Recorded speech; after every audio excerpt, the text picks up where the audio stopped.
नमस्कार, आप देख रहे हैं न्यूज 18 अपडेट और आपके साथ मैं हूं विवेक। बिहार में अचानक मौसम का मिजाज बदल गया। कई जिलों में आंधी के साथ जमकर बारिश हुई। आंधी की वजह से कई जगहों पर पेड़ गिर गए, जिससे बिजली आपूर्ति बाधित हुई। विद्युत भवन ऑफिस में पेड़ की बड़ी टहनी टूट गई, दीवार को नुकसान पहुंचा है। वहीं कई गाड़ियों के शीशे भी टूट गए। पाटलिपुत्र इलाके में बाइक पर पेड़ गिर गया। तो ये सारी तस्वीरें जहां पर गर्मी से राहत तो जरूर मिली, लेकिन भारी नुकसान हुआ है। कई पेड़ गिरे हैं। आंधी और बारिश से पटना की स्थिति क्या है ये हम दिखा रहे हैं। कई पुराने पेड़ थे जो कि आंधी की चपेट में आए और ध्वस्त हो गए। कई गाड़ियों को नुकसान पहुंचा है। दो तस्वीरें हम आपको दिखा रहे हैं और ये जो तस्वीर आप देख रहे हैं राजधानी के बेली रोड की तस्वीर है, जहां पर कई पेड़ लगे हुए हैं और ऐसे में जो वहां पर गाड़ियां लगी हुई थी या फिर जो दोपहिया वाहन लगे हुए थे उन पर जब पेड़ गिरा तो उसके बाद जो गति हुई वो आप तस्वीरों के जरिए देख पा रहे हैं। राजधानी में आए अचानक आंधी तूफान से जहां गर्मी से लोगों को राहत मिली है, लेकिन आंधी तूफान के कारण कई जगहों पर पेड़ टूटकर गिरे हैं, जिससे कि लोगों को काफी परेशानी हो रही है और अच्छा खासा नुकसान भी हुआ है पेड़ टूटकर गिरने से। यह विद्युत भवन कार्यालय है जहां पेड़ टूटकर गिरने से जहां दीवार क्षतिग्रस्त हुआ है। आप देख सकते हैं विद्युत भवन की यह दीवार है जिस पर पेड़ की टहनी टूट कर गिरी है। बड़ी सी टहनी है जिससे कि दीवार क्षतिग्रस्त हो गया पूरी तरह से, और जो पेड़ की टहनी थे वो गाड़ी पर गिरने से पूरी तरह से गाड़ी के शीशे क्षतिग्रस्त हुए हैं। विमेंस कॉलेज के सामने भी पेड़ टूटकर गिरने से यातायात पूरी तरह से बाधित हुआ है। पाटलिपुत्रा में भी एमएसएमई कार्यालय के सामने पेड़ टूटकर गिरा था, जिससे कि जो मोटरसाइकिल वहां पर खड़ी थी वो भी काफी नुकसान पहुंचा है। तो कहा जा सकता है कि आंधी तूफान से गर्मी से लोगों को राहत मिली है, लेकिन कई जगह जो पेड़ टूटकर गिरे हैं इससे लोगों को काफी नुकसान भी हुआ है। न्यूज 18 के लिए पटना से धर्मेंद्र कुमार। और दानापुर से अगली तस्वीर, जहां आंधी से एक विशाल पेड़ गिर गया। यह पेड़ अनुमंडल अस्पताल में खड़ी एंबुलेंस पर गिरा, जिससे अफरा तफरी मच गई। कैंपस में खड़े लोग यहां वहां भागने लगे, जिसमें कई लोगों को चोट भी आई है। आंधी और बारिश से काफी नुकसान पहुंचा है। तो दानापुर से यह तस्वीर जहां पर पेड़ गिरने से अफरा तफरी का माहौल और एंबुलेंस पर यह पेड़ जा गिरा तो लोगों के बीच में एक अफरा तफरी का माहौल रहा और आंधी और बारिश की चपेट में ये पेड़ आया और उसकी जद में ये गाड़ी।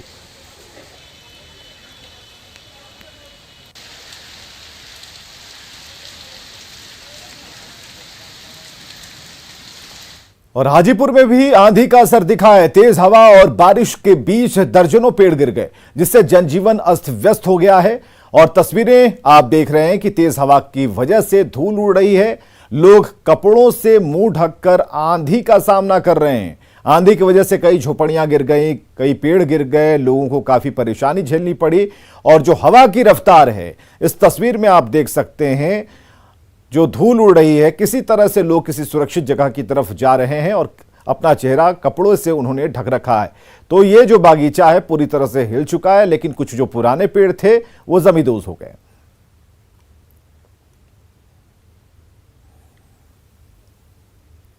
तो वह आंधी और तूफान का असर पूरे बिहार में देखा जा रहा है। जमुई में दोपहर बाद तेज हवा के साथ बारिश हुई। लोगों को गर्मी से राहत मिली, लेकिन बिजली कट जाने से परेशानी भी हुई। तो एहतियातन जब भी इस तरह से तेज हवाएं चलती हैं तो बिजली काट दी जाती है। हालांकि बारिश और आंधी के थम जाने के बाद बिजली आपूर्ति फिर से बहाल कर दी जाती है। जब बिजली आपूर्ति बहाल नहीं हुई तो लोगों को परेशानी झेलनी पड़ी।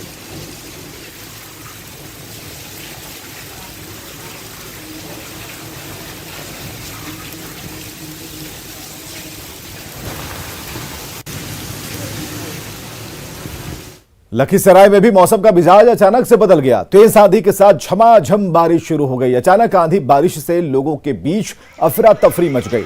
बारिश से लोगों को भीषण गर्मी से राहत मिली। बारिश के बाद दिन में रात जैसा नजारा दिखा। तेज हवाएं चल रही हैं और आप देख सकते हैं जहां जहां नुकसान हुआ है वो तस्वीरें भी। बारिश झमाझम हो रही थी, गर्मी से राहत मिली, लेकिन जिनका नुकसान हुआ उन्हें राहत नहीं मिल पाई है। और पटना के मनेर में कई जिंदगियां गंगा नदी में फंस गईं। तस्वीरें हम आपको दिखा रहे हैं मनेर के रतन टोला इलाके की, जहां मौसम बदलने के साथ हवा की तेज रफ्तार के चलते बालू से लदी 3 नाव गंगा नदी में डूब गईं। तस्वीरों में 6 से ज्यादा नाव और 20 से ज्यादा लोग दौड़ते भागते दिखाई दे रहे हैं। और सबसे पहले आगे दिखाई दे रही एक नाव नदी में डूबी, जिससे किसी तरह उतरकर लोग भागे।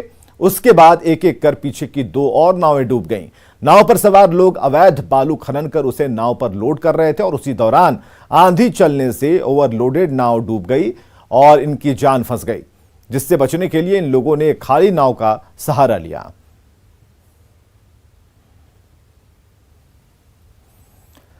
मौसम के बदले मिजाज का असर गोड्डा में भी देखा गया। काफी तेज आंधी चलने से भारी नुकसान हुआ है। कई जगहों पर पुराने पेड़ गिर गए हैं और इन तस्वीरों में आप देख सकते हैं कि कैसे तेज आंधी चल रही है। दूसरी तस्वीर में आप देखिए कि कैसे आंधी ने भारी तबाही मचाई है। एक विशाल पेड़ पेट्रोल पंप पर गिरा और कार भी पूरी तरह से दबकर कागज के डिब्बे की तरह हो गई। पेट्रोल पंप की मशीनों को नुकसान पहुंचा है और हादसे में एक व्यक्ति की मौत भी हुई है, जबकि दूसरा घायल है। अधिक जानकारी दे रहे हैं हमारे सहयोगी गौरव झा। तेज गति से आंधी और आंधी ने तबाही मचाई है। गोड्डा के अलग अलग जगहों पर पेड़ गिरने से मौत तक की सूचना आ रही है और ये एक बड़ी दुर्घटना है जो एक लंबे समय से जो 50 से 60 फीट की ऊंची ये पेड़ थी वो यहाँ पर गिरी और सीधे पेट्रोल पंप पर ये पेड़ गिरी। आप देखिए तस्वीरों में कितनी भयावह तस्वीर है कि पेट्रोल पंप पर जो कर्मचारी होंगे या उनके स्टाफ होंगे उनकी क्या स्थिति हुई होगी, क्योंकि टंकी जो है वो टूट चुका है। ये पेट्रोल पंप है, गोड्डा भागलपुर मुख्य मार्ग का पेट्रोल पंप है और ये पेड़ जब वहाँ से गिरी है तो इस ओर एक कार लगा हुआ था और कार के ऊपर ही ये यहाँ पर ये पेड़ गिरी है। स्थानीय लोगों ने यहाँ देखा है कि किस तरीके से ये तबाही हुई है। हम यहाँ भैया से बात करते। भैया क्या स्थिति था, कैसे हुआ था? स्थिति तो मैं मैकेनिक हूँ, मैं गाड़ी ट्रायल में आया था। उसके बाद जो आंधी हल्का से पहले आया और उसके बाद फिर मैं बाइक को साइड में खड़ा करके मैंने जान के मैंने अपना बचाने के लिए बस आपके सामने पेड़ गिरा? हाँ, वो किनारे हो गया। उसके बाद एक कार वाला आया, एक कार वाला तेल लेने के लिए आया। तेल लेने आया था? हाँ, तेल लेने आया था, लेकिन कार में कोई आदमी था नहीं, मैंने सिर्फ ड्राइवर था। उसके बाद जो है वो ड्राइवर पेट्रोल पंप पर घुसा गाड़ी लेके। उसके बाद वो गेट खोल के ठीक बाहर निकला और जो है पेड़ गिरा। और पेड़ गिरा, मतलब किसी को हानि किसी को नहीं हुआ है, सिर्फ कार को ही हानि हुआ है, जो भी हुआ है। और ये पेट्रोल पंप का तो देख ही रहे आप लोग की मशीन पूरा चूर हो गया, इसका दोनों मशीन। यही तस्वीर है कि जान माल की हानि नहीं हुई है, लेकिन जिस तरीके से ये पेड़ गिरा है भयानक ये तस्वीर है। गोड्डा भागलपुर मुख्य मार्ग की ये तस्वीर है। बताया जा रहा है कि जिस वक्त पेट्रोल पंप पर पेट्रोल लेने के लिए यहाँ पर एक आदमी आए थे, उन्होंने कार लगाया था और कार से जैसे ही बाहर निकले थे उसी दरमियान ये बड़ी दुर्घटना हुई है। गौरव झा, न्यूज़ 18 गोड्डा।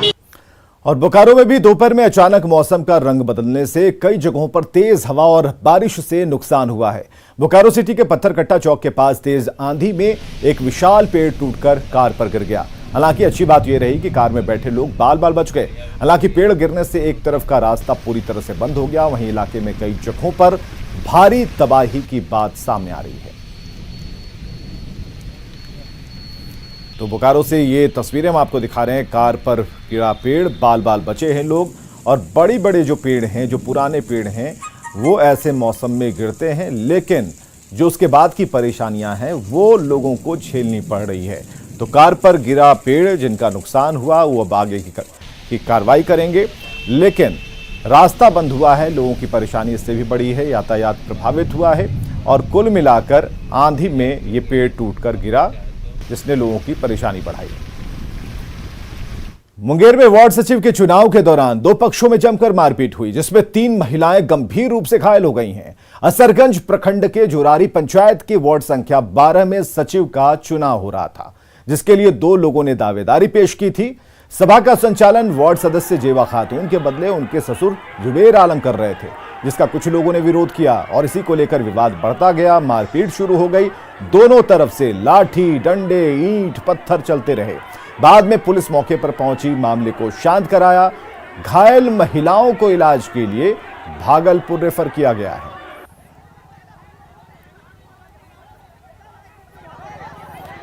तो किस तरह से मारपीट के बाद की तस्वीरें हम आपको दिखा रहे हैं। और मारपीट के बाद जो महिलाएं घायल थीं, उन्हें बेहतर इलाज के लिए जो 3 महिलाएं घायल हुई थी उन्हें अस्पताल भेजा गया है। तो जोरारी पंचायत में मारपीट की तस्वीरें और घायल महिलाओं का अस्पताल में इलाज। हम लोग वोट देने गए थे, बस वहाँ पे बोर्ड को मारने का बोलने लगा। इसी बात में भिड़ंभिड़ी हुआ, इसको धक्का मुक्का देके घर रूम से बाहर कर दिया। सब बोर्ड को बोल रहा था, बाबा बोल रहा था बोर्ड को कि मारेंगे, तुम यहाँ पे नहीं बैठ पाओगे। जहानाबाद के एक मॉल में ग्राहक गुत्थम गुत्था होते हुए दिखे। दरअसल मॉल में सामान पर 70% तक की छूट मिल रही थी। ये पता लगते ही वहां लोगों की भीड़ उमड़ पड़ी, अफरा तफरी मच गई। भीषण गर्मी के बीच भीड़ से कई लोग बेहोश भी हो गए।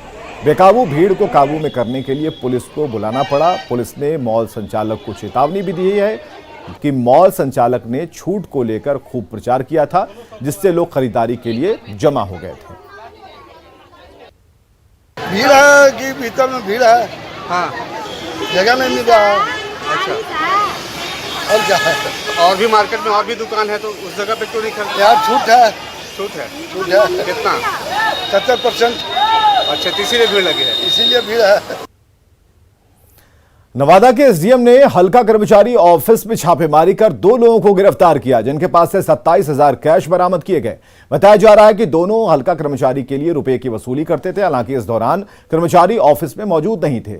सवाल उठता है कि उनके ऑफिस में 2 लोग कैसे अवैध तरीके से काम कर रहे थे। पुलिस गिरफ्तार लोगों से पूछताछ कर रही है। छापामारी के बाद पाया कि यहाँ पर राजस्व कर्मचारी उपस्थित नहीं है। 2 आदमी जो तथाकथित अपने आप को मुंशी बता रहे हैं, एक 98 से काम कर रहे हैं, एक 2007 से काम कर रहे हैं। उसके बाद इनकी तलाशी मेरे द्वारा ली गई और इनके दोनों के पॉकेट से 26,785 रुपया रिकवरी हुआ। बेगूसराय के एक स्कूल में जमीन विवाद सुलझाने गए प्रखंड शिक्षा पदाधिकारी को स्थानीय लोगों ने बंधक बना लिया। काफी देर तक बातचीत के बाद जनप्रतिनिधियों के सहयोग से लोगों ने प्रखंड शिक्षा पदाधिकारी को छोड़ा। मामला बलिया अनुमंडल क्षेत्र के उत्क्रमित मध्य विद्यालय के पोखरिया का है। हालांकि प्रखंड शिक्षा पदाधिकारी ने बंधक बनाने की बात से इनकार किया है। उन्होंने कहा कि जमीन को लेकर कुछ विवाद था, जिसे जनप्रतिनिधियों के सहयोग से सुलझाने का प्रयास किया गया है। कब्जा दूसरे लोग किए हुए थे, जिस कब्जा को मुक्त कराने के लिए उनके द्वारा विद्यालय का रास्ता रोका गया। बच्चों को आने जाने, शिक्षक को आने जाने से रोका जा रहा था। सब मिलके फिर कहें जो हम लोग आपस में बैठक वो करके और इसका 30 दिन तक का समय दिए हैं। 30 दिन से पहले जो है इसका निराकरण करेंगे। भैया राज्य के मुखिया तो बहन बनी जिला परिषद सदस्य। रामगढ़ में गोला पूर्वी जिला परिषद क्षेत्र से जिला परिषद के चुनाव में मुख्यमंत्री हेमंत सोरेन की चचेरी बहन रेखा सोरेन ने बाजी मारी है। रेखा सोरेन के चुनावी मैदान में उतरने के बाद यह हॉट सीट बनी हुई थी। रेखा सोरेन ने अपने निकटतम प्रतिद्वंदी नेहा देवी को 4,488 मतों से हरा दिया। रेखा सोरेन की जीत के बाद समर्थकों ने उनके पक्ष में नारे लगाए, फूल मालाओं से लाद दिया। रेखा सोरेन ने भी इलाके में जनता की समस्याओं को दूर करने का भरोसा दिलाया है। धन्यवाद कहना चाहते हैं पूर्वी क्षेत्र की जितने भी जनता है, सबको हम धन्यवाद कहना चाहते हैं कि हम इस मंजिल तक, मुकाम तक हम पहुंचे। इसके लिए बहुत बहुत धन्यवाद। और परिवार को भी धन्यवाद कहना चाहते हैं कि हम इस मुकाम तक पहुंचे। पहली प्राथमिकता क्या देंगे विकास के मामले में? विकास में जितने भी समस्या है उन लोग का रोड, ये सब बहुत ज़्यादा समस्या हम देखे, हम घूमे तो हमको पता चला बहुत समस्या है, तो उसको समाधान करने के लिए कोशिश करें। इधर धनबाद में जिला परिषद चुनाव की मतगणना में धांधली का आरोप लगा है। जिला परिषद क्षेत्र संख्या 2 से प्रत्याशी कविता वर्णवाल ने मतगणना में धांधली का आरोप लगाते हुए ऑब्जर्वर से फिर से मतगणना कराने की मांग की। हारी हुई प्रत्याशी का आरोप है कि विकास महतो चुनाव हार रहे थे, लेकिन बाद में धांधली कर उन्हें जिताया गया। शिकायत के बाद निर्वाची पदाधिकारी ने आश्वासन दिया है कि पूरे मामले की जांच कराकर जो भी उचित होगा फैसला लिया जाएगा।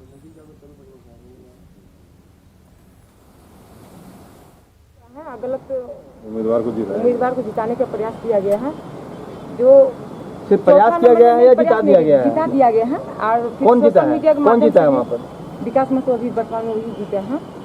सोशल मीडिया के माध्यम से भी पता चला, कल यहाँ पर काउंटिंग हो रहा है, मतदान गिनती हो रहा है और सोशल मीडिया में डाला जा रहा है कि 1000 वोट से विकास महतो जीत गए हैं। और खबरें लगातार जारी हैं, आप बने रहें हमारे साथ।